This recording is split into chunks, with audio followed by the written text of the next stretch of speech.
여러분, 제가 오늘 말씀을 준비를 하다가 어떤 목사님의 말씀을 설교를 들었는데요. 이 본문과 너무나 딱 맞아떨어지는 예화여서 오늘 말씀의 문을 그 이야기로 한번 열어보고자 합니다. 어느 교회에 신앙생활을 하는 4명의 청년이 있었습니다. 그들은 야고보서의 말씀을 함께 나눴는데요. 특별히 이 야고보서의 한 구절에 마음이 찔렸다고 합니다. 어떤 말씀이냐면 너희 죄를 서로 고백하며 병 낫기를 위해 서로 기도해라. 이런 야고보의 말씀이었습니다. 그래서 그들은 솔직하게 서로에게 자신의 죄를 고백해보자, 그렇게 마음을 모았습니다. 그래서 첫 번째 청년이 입을 열어서 나는 교회를 다니고 있지만 아직도 술을 하고 담배를 한다, 그런 고백을 했습니다.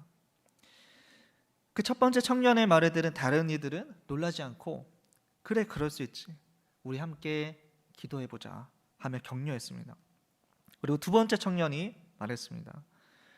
나도 솔직히 고백할 게 있는데 과거에 복잡한 이성의 관계들이 나는 있었어 라고 고백을 하는 겁니다. 그 역시도 서로를 이해하면서 이제 새로운 삶을 살아가자, 그렇게 손을 꼭 잡아주었습니다.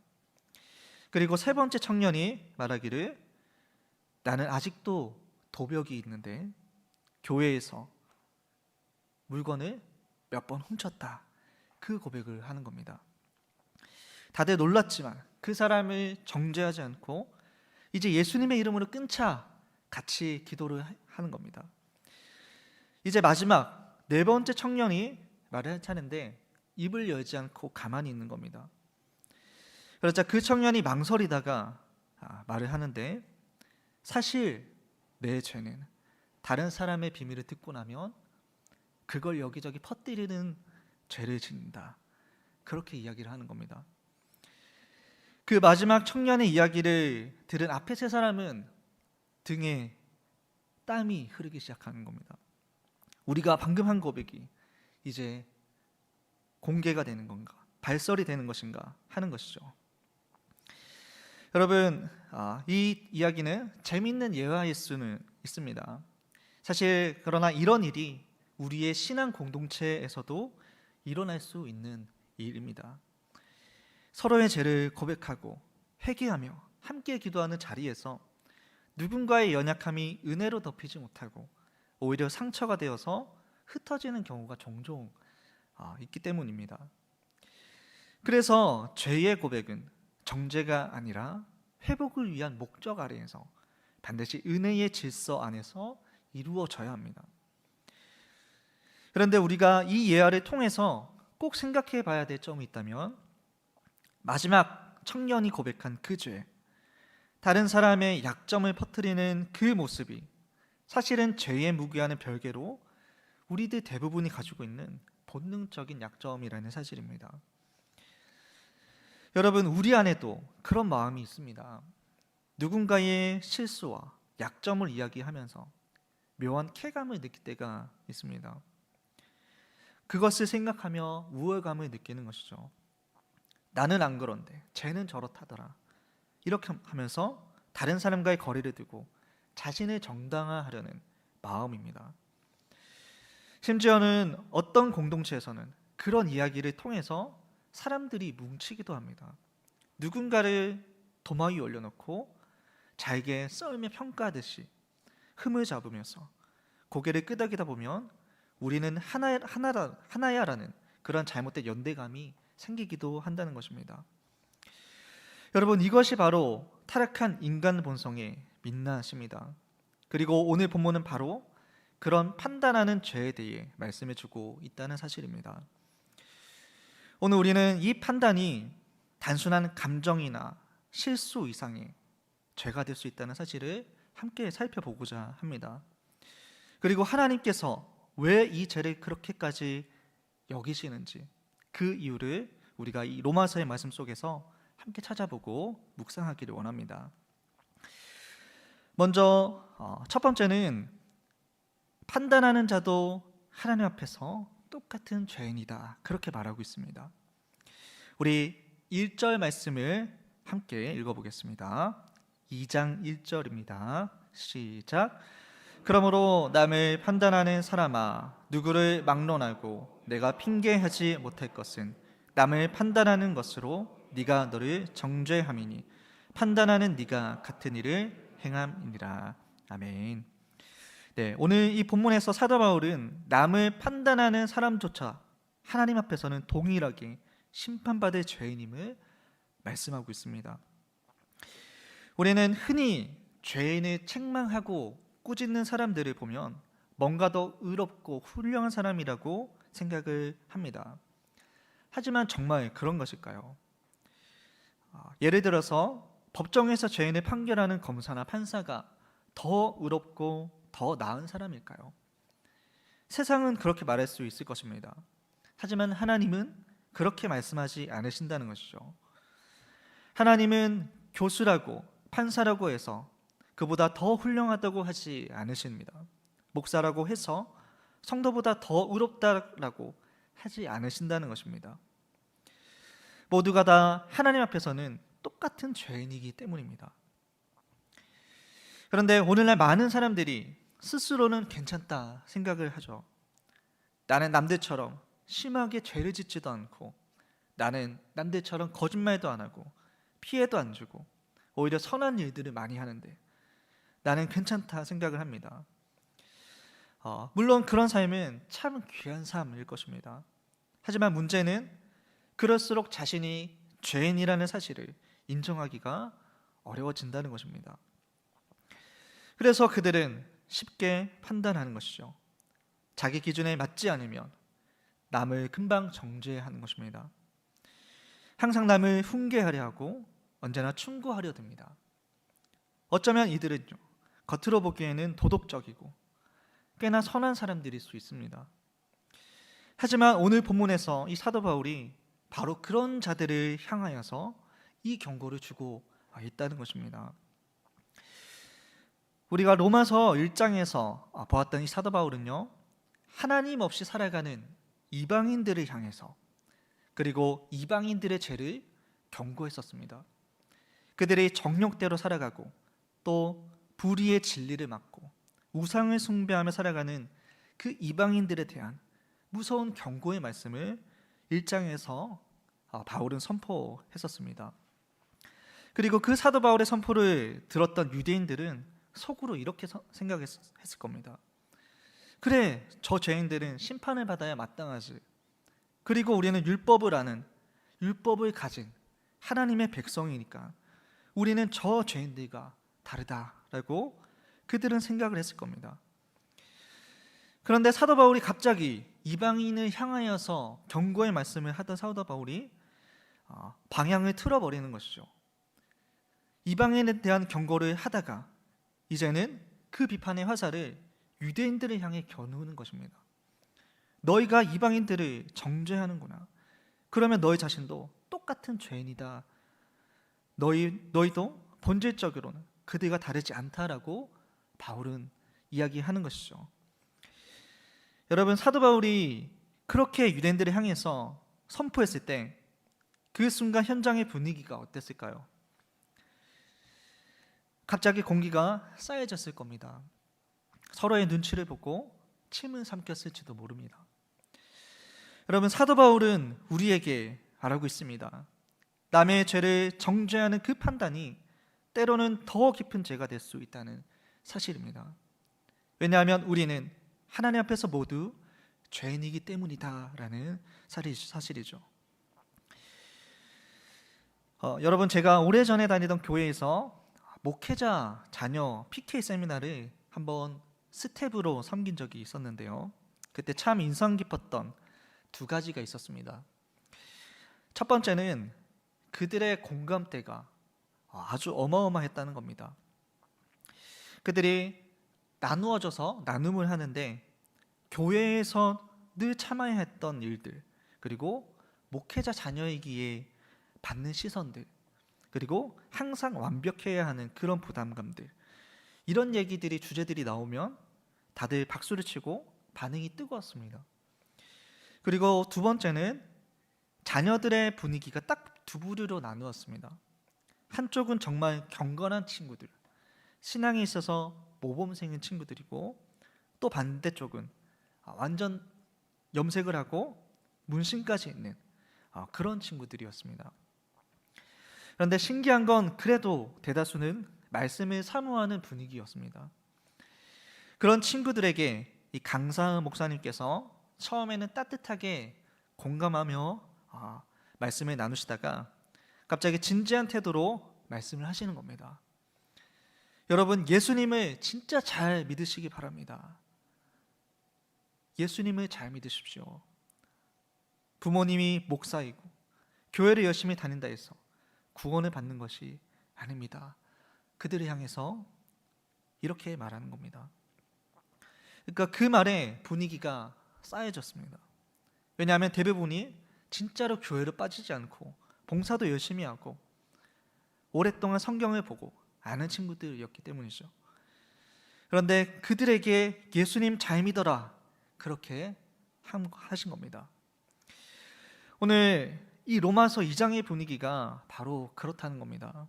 겉으로 볼 때 하나님 앞에 바르게 서 있다라고 생각하는 사람들에게 이 사도 바울은 단호하게 말하는 것이죠.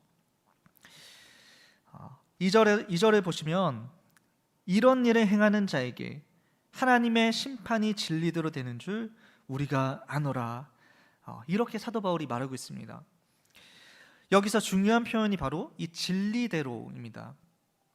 이 진리대로라는 이 말은 단순히 거짓이 아닌 것 정도가 아니라 겉으로 보이는 모습만이 아니라 그 속에 숨겨진 진짜 모습, 하나님이 보시는 그 중심, 곧 하나님 앞에 참으로 어떤 사람인가를 기준으로 판단하신다는 그러한 뜻이기 때문입니다. 화란 개혁교회 출신 신학자 핸드리 크레머는 이것을 이렇게 표현했습니다. 현상의 기초가 되는 저변의 실체다. 좀 어려운 말인데요. 사람들이 겉으로 보여주는 모습, 현상이 전부가 아니라 그 밑에 숨겨진 진짜 상태, 실체가 있다는 말입니다. 쉽게 말하면 우리가 겉으로 드러나는 행동이나 이미지 뒤에 있는 진짜 중심, 그걸 하나님이 보신다는 것이죠. 당시 유대인들은요, 자신들은 우상 숭배도 하지 않고 도덕적으로도 이방인들보다 낫다라고 여겼습니다. 하지만 하나님은 그 겉모습이 아닌 내면의 실체, 진리를 보시는 분이십니다. 그래서 사도 바울은 말하는 겁니다. 너희도 결국은 그 진리 앞에서 하나님의 심판을 받게 될 자들이다 라는 것이죠. 성도 여러분, 그 사람들은 겉으로는 살인을 저지른 흔적은 없습니다. 하지만 바울은 그들 안에 살인을 일으킬 수 있는 분노와 미움의 씨앗을 본 것이죠. 하물며 하나님도 마찬가지이십니다. 하나님은 우리가 겉으로 보여주는 모습만 보시는 분이 아니시라는 것입니다. 우리 마음 깊은 곳에 숨어 있는 진짜 상태, 죄의 본성을 보시고 판단하시는 것입니다.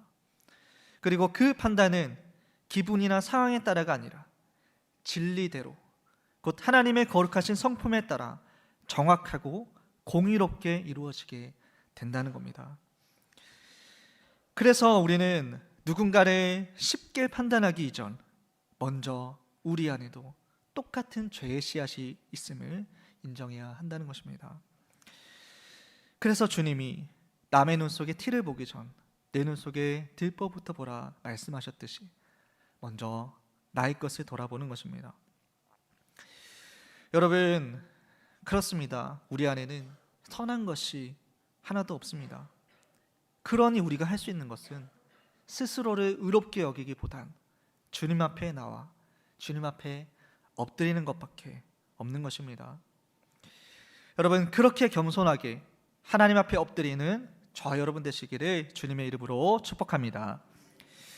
네, 두 번째는 하나님께서는 각 사람에게 행한 대로 갚으신다는 것입니다. 우리 로마서 2장 6절부터 8절까지의 말씀을 함께 읽겠습니다. 6절부터 8절까지 말씀입니다. 네, 함께 읽겠습니다. 시작. 하나님께서 각 사람에게 그 행한 대로 보응하시되 참고 선을 행하여 영광과 존귀와 썩지 아니함을 구하는 자에게는 영생으로 하시고, 오직 당을 지어 진리를 따르지 아니하고 불의를 따르는 자에게는 진노와 분노로 하시리라. 아멘. 네, 여기에서 중요한 표현이 있다면 그 행한 대로 보응하시되입니다. 하나님은 그의 판단을 행한 대로 하신다고 말씀하시는 것입니다. 우리 고린도후서 5장 10절에서도 이렇게 말씀합니다. 우리가 다 반드시 그리스도의 심판대 앞에 나타나게 되어 각각 선악간에 그 몸으로 행한 것을 따라 받으려 함이라. 하나님은 행한 대로 판단하시는 분이십니다. 오늘 우리가 어떻게 살았는지 그것이 주님 앞에 드러나게 된다는 것이죠. 그럼 여기서 질문이 생길 수 있습니다. 행위로 판단하시는 것이 당연한 일이 아닌가 하는 질문이 생길 수 있습니다. 보이지 않는 마음만 보고 판단할 수 없기에 행동으로 드러나는 것이 있어야 한다라고 생각하는 겁니다. 그런데 여기서는 위험한 착각이 숨어 있다는 겁니다. 여러분, 그 당시 유대인들은 자기들의 행위에 대해서 아주 큰 자부심을 가지고 있었습니다. 왜냐하면 그들은 하나님의 거룩한 율법을 소유하고 있었고, 또한 율법을 날마다 듣는 그 분위기 속에서 살아가고 있었습니다. 그러니 이 두 가지가 그들에게 우리는 의롭다라는 착각을 심어 주었던 것이죠. 그런데 여러분, 중요한 것은요, 율법을 가지고 있다는 것과 또 율법을 따라 산다는 것은 전혀 다른 이야기라는 겁니다. 말씀을 듣고 있다는 것과 그 말씀을 따라 산다는 것은 차원이 다른 이야기이죠. 오늘날 우리도 바로 이 함정에 빠질 수가 있습니다. 매일 말씀을 듣고 예배를 드리고 봉사한다고 해서 말씀대로 살고 있다는 착각에 빠질 수 있다는 것입니다. 여러분, 그래서 이 유대인들의 착각이 오늘을 살아가는 우리들의 착각일 수 있다는 사실입니다. 지금 우리의 교회도, 우리의 한국 교회도 다양한 예배와 훈련 프로그램들이 많이 풍성하게 이루어지고 있습니다. 새벽부터 시작해서 주중 예배와 모임과 활동들이 있고 성경 공부들이 있고, 그러한 교회의 예배 때마다 성령의 일하심이 있습니다. 성령의 일하심은 정말 감사한 일입니다. 그만큼 하나님께 나아갈 수 있는 통로가 많다는 것이죠. 하지만 그러나 여러분, 여기서 놓쳐서 안 될 신앙의 본질이 있다면 교회에서 수많은 훈련과 예배와 성경 공부를 받으면서도 삶으로 하나님을 예배하지 않는다면 그것은 진짜 신앙이 아니라는 겁니다. 성경은 오늘 분명히 말하고 있습니다. 참고 선을 행하여 영광과 존귀와 썩지 아니함을 구하는 자에게는 영생으로 하신다. 다시 말해서 단지 교회에 나오는 것만으로 충분하지 않다는 말입니다. 말씀을 듣고 은혜를 받으며 눈물을 흘리는 것만으로는 우리의 믿음을 입증할 수는 없습니다. 삶으로 하나님을 예배하는 것, 그게 바로 참된 신앙의 증거인 것입니다. 하나님은 단지 그 주일에만 예배자로 서는 것이 아니라 일상에서의 삶의 예배자로 살기를 원하시는 것입니다. 말씀을 듣고 변화되지도 않고 순종하지도 않고 그대로 살아가지도 않으면서 내가 영적으로 성장하기를 바라는 것은 사실은 어불성설이라는 것이죠.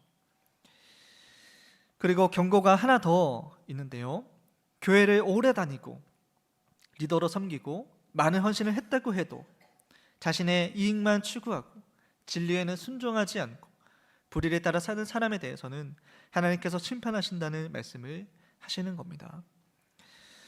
여러분, 그러나 반대로 하나님의 말씀에 따라 선을 행하는 자에게는 어떤 결과가 있다라고 말씀을 하고 있습니까? 우리 10절 말씀을 보시면 10절 말씀을 함께 읽어보겠습니다. 10절입니다. 시작.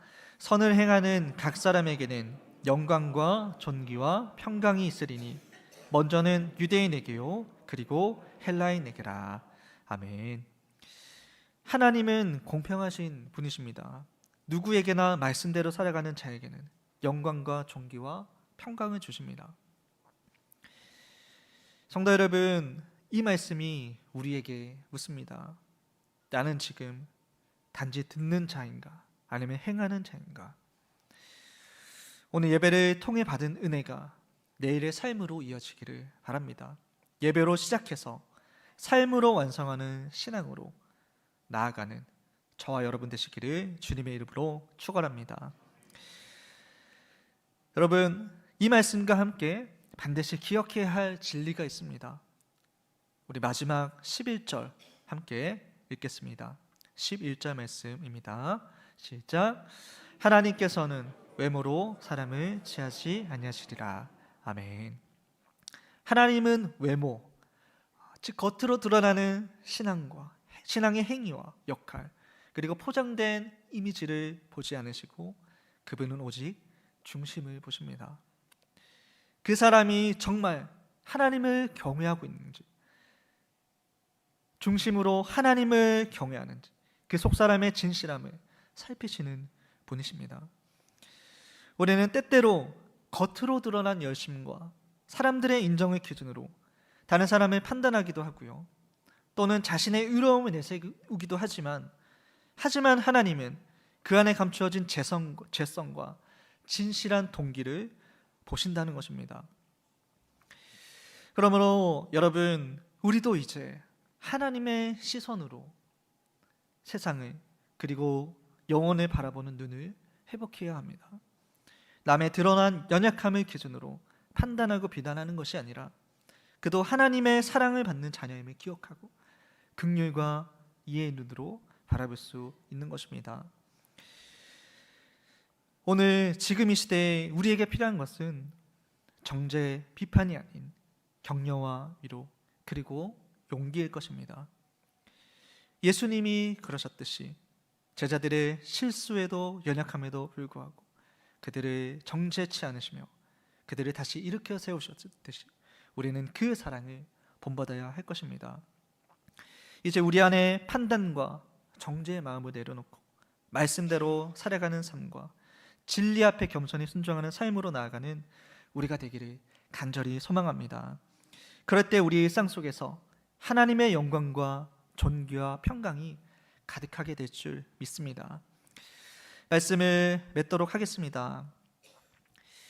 사랑하는 성도 여러분, 오늘 우리가 함께 나눈 이 로마서의 말씀을 통해서 두 가지 중요한 진리를 마음에 새기게 됩니다. 먼저는 판단하는 자도 하나님 앞에서는 똑같은 죄인이라는 사실입니다. 우리는 쉽게 남을 평가하고 정죄하고 때로는 우월감으로 타인을 바라봅니다. 하지만 오늘 본문은 분명히 말씀하고 있는 것이죠.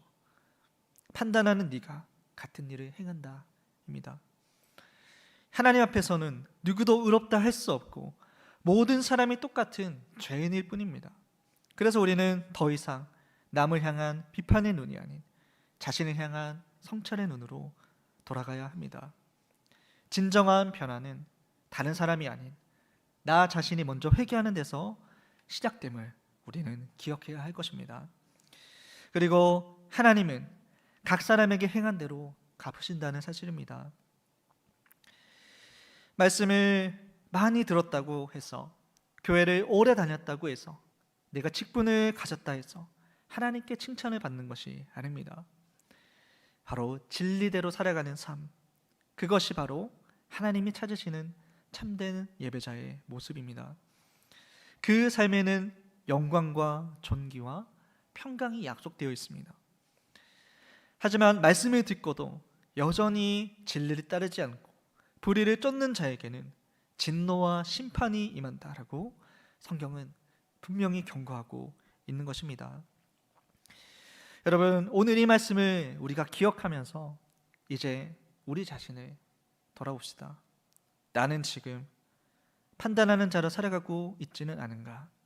나는 오늘 말씀을 듣는 데서 멈추지 않고 삶으로 살아내고 있는가? 오늘 이 질문 앞에 우리가 서기를 바랍니다. 여러분, 시대가 그리고 이 교회가 회복되기 위해선 많은 비판보단 한 사람의 진실한 순종이 필요합니다. 말씀을 따라서 진리를 따라 사는 한 사람, 그 한 사람이 여러분 되시기를 간절히 축원합니다. 이제는 더 이상 신앙을 포장하지 않고 삶으로 드러내는 자가 되어서 진리 안에 사는 자가 되기를 원합니다. 그리고 그 길 끝에서 하나님께서 약속하신 영광과 존귀와 평강이 우리 삶 가운데 충만하게 될 줄 믿습니다. 오늘 시간도 함께 기도하실 때 주님, 그런 나를 세워주시고 그런 사람으로 세워주시고 말씀대로 살아가는 예배자로 세워주시고 삶으로 복음을 증거하는 진리의 사람으로 오늘 나를 새롭게 세워주시옵소서.